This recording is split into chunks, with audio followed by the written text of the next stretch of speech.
ravie de vous retrouver aujourd'hui pour la restitution de la 4e vague de notre baromètre de confiance dans l'avenir des 15-20 ans. Ce baromètre est réalisé pour l'étudiant par BVA et au mois d'avril 2022, nous avons sondé 1800 jeunes, lycéens et étudiants sur leur perception de leur orientation. Comment ont-ils opéré leur choix? Sur qui ont-ils compté pour se faire aider? Sont-ils satisfaits de la plateforme Parcoursup? Et surtout, se sont-ils sentis assez accompagnés pour prendre des décisions à ce moment crucial pour leur avenir? Selon leur âge et leur niveau d'études, ils étaient soit en pleine réflexion et attente des réponses à leurs vœux sur la plateforme Parcoursup pour l'entrée dans le supérieur pour la rentrée 2022, soit ils étaient déjà étudiants et avaient un recul qu'il sera intéressant d'analyser ensemble vis-à-vis de la satisfaction sur leur choix d'orientation de l'année dernière et donc leur début d'études depuis septembre 2022. Et pour décrypter ce baromètre, j'accueille Blandine Tardieu. Bonjour Blandine. Bonjour Ariane. Vous êtes directrice de clientèle chez BVA Opinion et nous travaillons ensemble depuis 4 ans sur ce baromètre, l'étudiant BVA. Et Clément Rocher. Bonjour Clément. Bonjour Ariane. Et donc tu es journaliste à l'étudiant et tu connais donc particulièrement bien toutes ces questions d'orientation et les débats et questionnements que cela peut provoquer chez nos jeunes lecteurs. Blandine, il y a un premier apprentissage qui est peut-être intéressant à souligner, c'est que l'orientation, évidemment, est un sujet qui suscite de l'inquiétude chez les 15-20 ans, mais de manière peut-être paradoxale, on va le voir, une fois les choix opérés, finalement, ils ne sont pas si mécontents que ça. Exactement, tout à fait. En fait, tout d'abord, on observe effectivement que la grande majorité des jeunes se disent inquiets par rapport à leur choix d'orientation. Ils sont 86% à se déclarer inquiets. C'est un taux stable par rapport à l'an dernier, mais un taux très élevé. Et si on regarde un peu plus dans le détail, ce sont les femmes et les étudiants, notamment en Bac+2, qui se disent les plus inquiets. Mais effectivement, comme vous le disiez, une fois que les choix sont faits, ils sont globalement contents de leur choix. Ils sont les 3/4, 73%, à se dire satisfaits de leur choix. Et là encore, le taux est stable par rapport à 2021.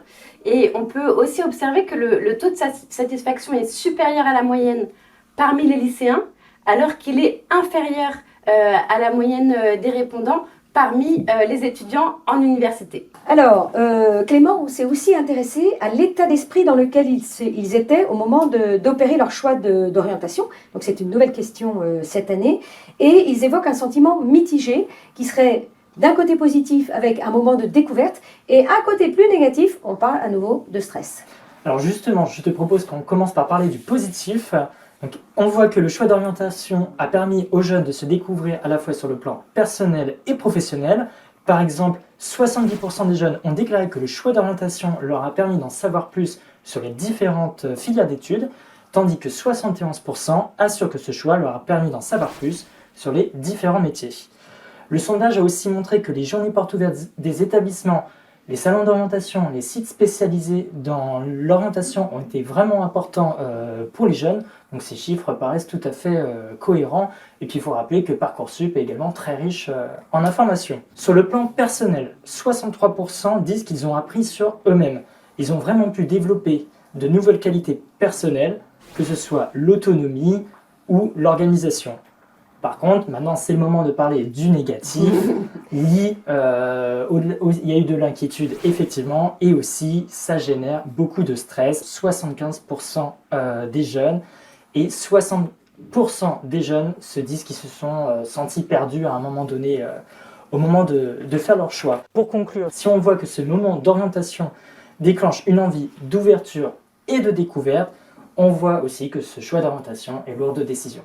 Voilà, donc une décision dont il pèse effectivement le caractère important pour la suite de leur vie. Et Blandine, alors justement, il y a un autre élément qui est stable, mais symptomatique dans notre baromètre, c'est le constat d'un manque d'accompagnement dans la démarche d'orientation. On le voit cette année encore.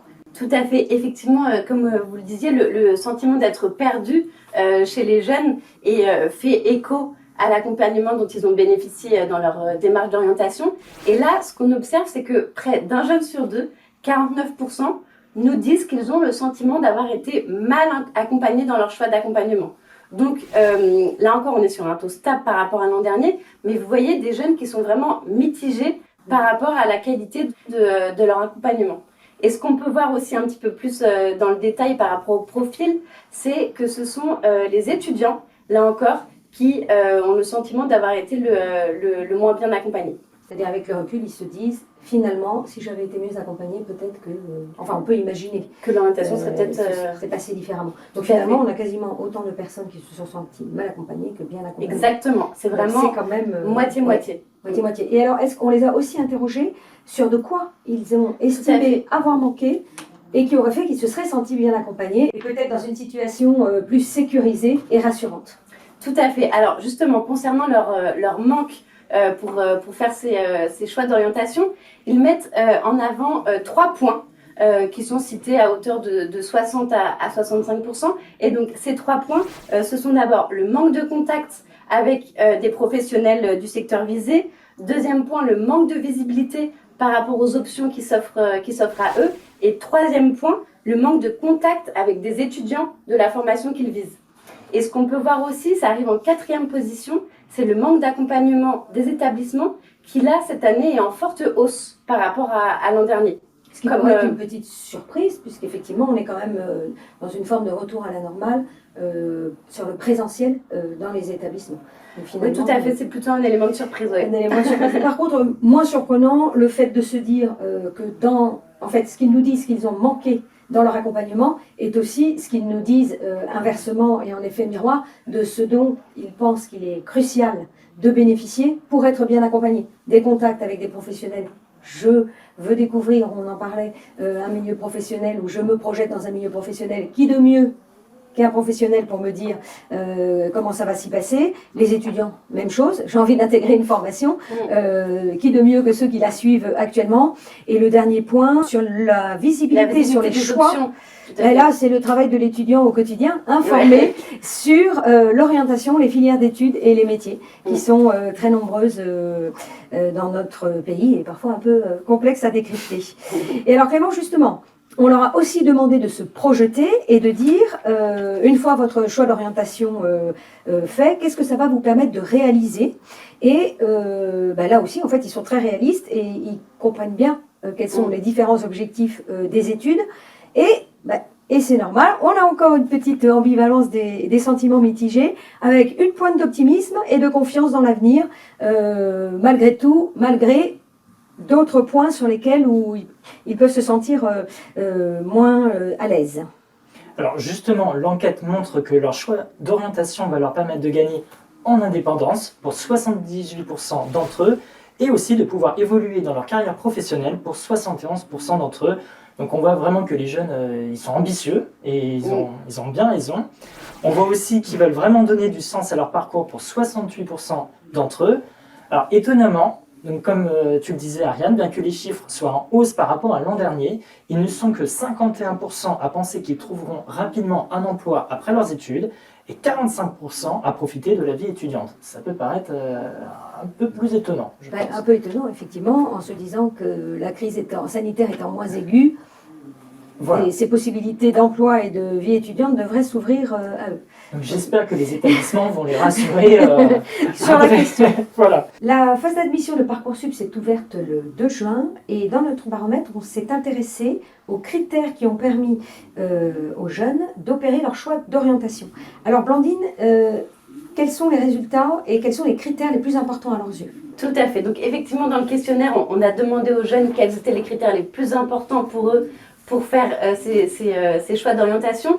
Et on voit que 2 critères se distinguent assez nettement. On a d'abord le goût personnel pour la filière qui est cité à hauteur de 41% et également l'épanouissement personnel cité à hauteur de 38%. Après, en termes d'évolution, si on regarde par rapport à l'an dernier, c'est assez intéressant. On peut voir que la capacité à réussir dans le secteur est en fait moins important. Il est en baisse cette année, alors que la rémunération attendue est cette année en hausse. Autre point qui est... oui, là, c'est un petit peu les chats échaudés craint l'eau froide. Parce que, en fait, suite à la crise, ils se permettent peut-être moins de rêver et de se dire « je vais avoir un épanouissement, je vais réussir ». Mais en revanche, il faut que je m'assure une sécurité financière en regardant le salaire pour l'orientation. Ouais, ils sont assez attachés au salaire et ils restent quand même assez pragmatiques, on va dire. Enfin, et ce qu'on peut remarquer aussi, c'est qu'il y a deux critères qui arrivent en bas de tableau. Ça va être le coût des études et le prestige du diplôme, le prestige de l'établissement. En fait, ce sont des critères très marginaux qui sont cités uniquement à hauteur de 10%. Donc c'est assez étonnant, mais voilà, pour eux, ce ne sont pas du tout des critères. Donc en fait, ils ont un raisonnement qui est assez pragmatique et beaucoup moins dans l'image, on pourrait imaginer. Tout à fait. Après, peut-être que si on posait la question aux parents, on aurait peut-être d'autres réponses. Mais en tout cas, l'avis des jeunes... Mais c'est intéressant, ils sont quand même les premiers concernés par l'orientation, même s'ils sont souvent très accompagnés par leurs parents. Et justement, Clément, on s'est demandé à qui ils faisaient confiance pour les aider dans cette démarche, alors qu'on a vu tout à l'heure qu'ils se sentaient mal accompagnés. Donc ça va être intéressant de zoomer. Justement, devinez quoi? Les jeunes ont surtout confiance en leur famille pour faire leur choix d'orientation. Ensuite, ce sont les experts métiers et les professeurs qui arrivent après dans leurs réponses. Donc vraiment, comme on disait tout à l'heure, les jeunes, ils sont vraiment curieux, ils ont une soif de découverte, une envie de mieux comprendre pour faire leur choix. Donc c'est tout à fait normal de se tourner vers leur famille, vers leurs connaissances pour poser les bonnes questions sur leur orientation. Et y compris les professionnels, dès qu'il s'agit d'entrer dans un degré de détail sur un métier, par exemple, avec un expert ou avec leurs enseignants. Voilà, on rappelle aux jeunes qu'il ne faut surtout pas hésiter à prendre contact avec eux. Évidemment. Donc en fait, ils prennent très au sérieux cette démarche et ils se renseignent avant de faire leur choix. Alors, ils font leur choix et pour la grande majorité d'entre eux, ils étaient 936 000 cette année. C'est sur Parcoursup qu'ils ont postulé pour entrer dans le supérieur.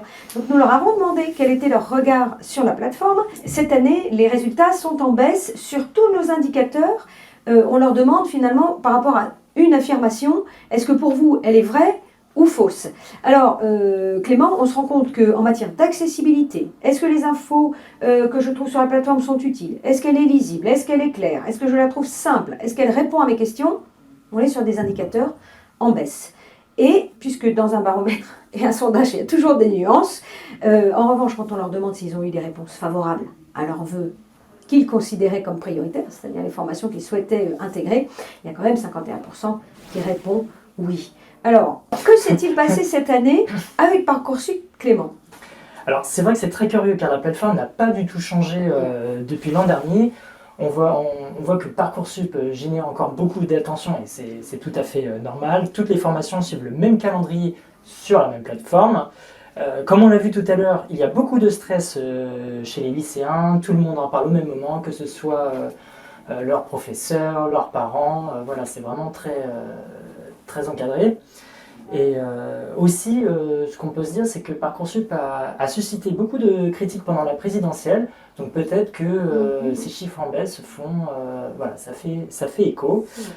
En revanche, pour terminer avec une note un peu plus positive, on voit que ce sont les terminales qui apparaissent justement plus positifs que les étudiants à propos de Parcoursup.